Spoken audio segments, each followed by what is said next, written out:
Hi, I'm Sarah the gardener, and I'm sitting here among my beans. These are the best kind of beans. These are kidney beans, and they're so prolific.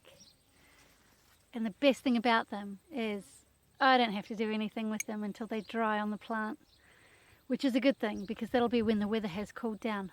Oh my gosh, it is so hot again. I love summer, but I think I'd forgotten just how hot can be. You tend to do that when you're staring at summer from a freezing cold winter, longing for it to be warm. So I've decided, well, unless the weed is about to go to seed or the grass is about to look like hay, I'm not weeding or mowing unless I really have to. Things in the garden are on a tight schedule. It's just too hot to do anything. But I'm still keeping up with the watering and I'm still keeping up with the harvesting. And one of the great things I need to do now is dig up my spuds. Come and have a look. Come and see me do that. I won't bore you with all the details. So come and see what I'm up to. Come on, come on, come on, come on.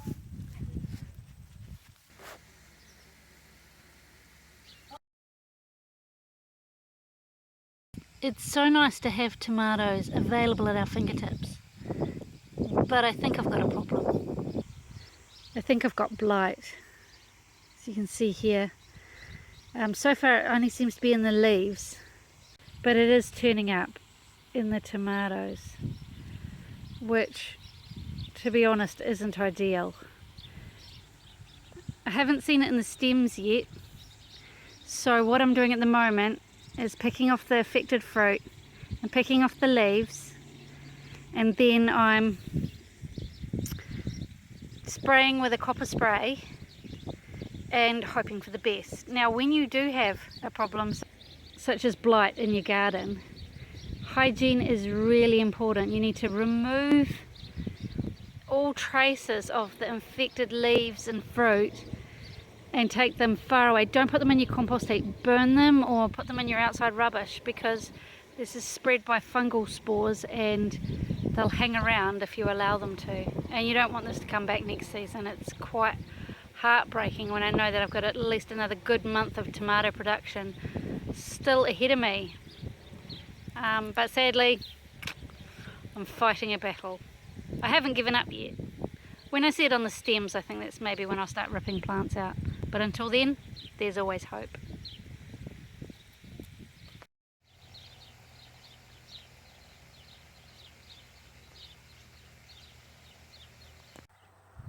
So here we have my spuds. I think it's safe to say they're finished. So all I need to do now is dig them up. We've already eaten all the Jersey bennies. We've been eating those since Christmas, and that's been really nice. And I got a really good harvest out of them. But I've got 3 rows left. I've got a Liam Hardy, Heather, and Summer Delight, and they need to come out. Now one of the things I like to do when I harvest my potatoes is store them in paper bags, because that's really good for them. If you store them in plastic, well then they'll just sweat and rot. So paper is a good place to store them. But the other thing I like to do is write on the bag what they are, but also what they're good for. So this bag is for heather, and heather potatoes are good for boiling, mashing and roasting.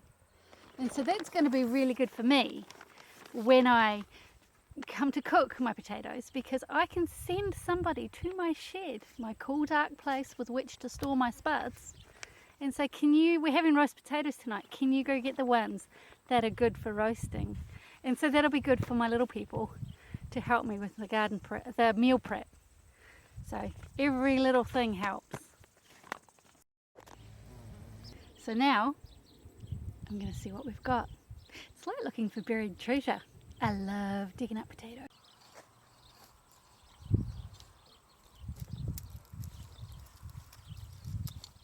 Oh no!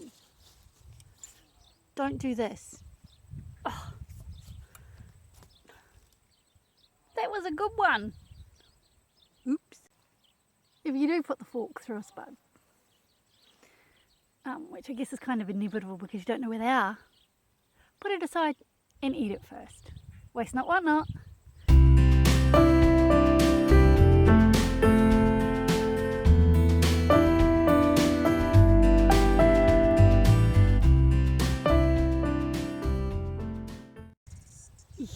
There's the seed potato. It's a bit manky. Blah.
Well, that was hot work, but this is all my loot from the first row of the Summer Delights.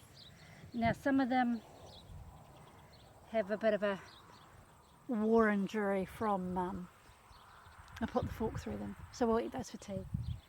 And some of them, you know, they've had a few issues from living underground side by side with things that like to eat them.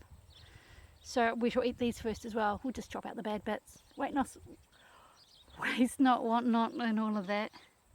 So they're still good. Just chop out the bad bits. And that's the first row. I'm quite impressed. That'll keep us going for a while. I may have been a little over ambitious with my bag, but it's still a good haul.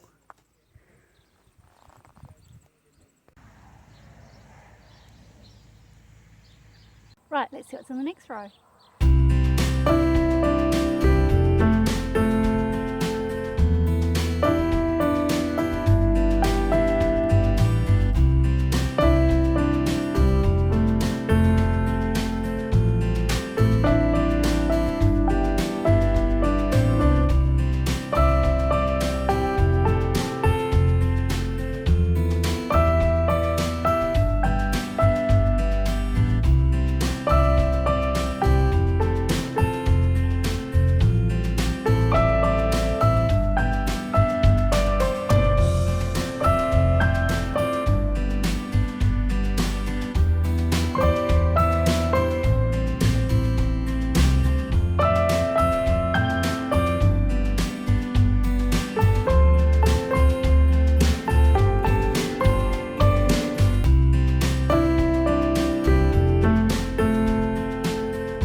Okay, so this is a good purple potato, and it's good for boiling, mashing and roasting. We'll probably have this one for dinner. I'll put the fork through it. I'm not very good at this digging up potato lark. Right, next.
Right, so this is my Liam Hardy haul. Liam Hardy haul, and these are great for boiling and frying. And there aren't too many that are a good shape for chips, but you know, maybe we'll just fry them whole. Now there's a thought. But it's really important. It's really important to even harvest the tiniest ones, because A, they'll make fabulous little popcorn nibbles for maybe eating in front of a movie or something, but also these will sprout and come up in your next crop as a weed, and you don't really want that. They say the best crop to put after potatoes is carrots, because you've already loosened the soil, so it's easy for the lazy carrots to make their way down without forking and turning into a nightmare. So, and good for breaking up, like if it's your first time planting something in a garden that you've never dug over before. Potatoes are supposed to be a really good crop because they really help you break up the soil. So I'm going to put these in the bag.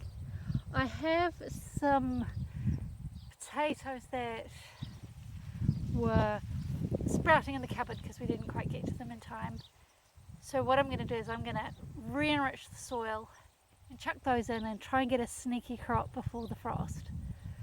Here's hoping. But I'm going to do that later because it is way too hot. So I'm going to load these spuds into a bag and then go inside and try and cool down. Summer, you gotta love it. So hot. Anyway, thanks for watching. Come again next time because, oh, there's always something going on. Always. So thanks once again, thanks for watching, and we'll see you next time. Take care, bye bye.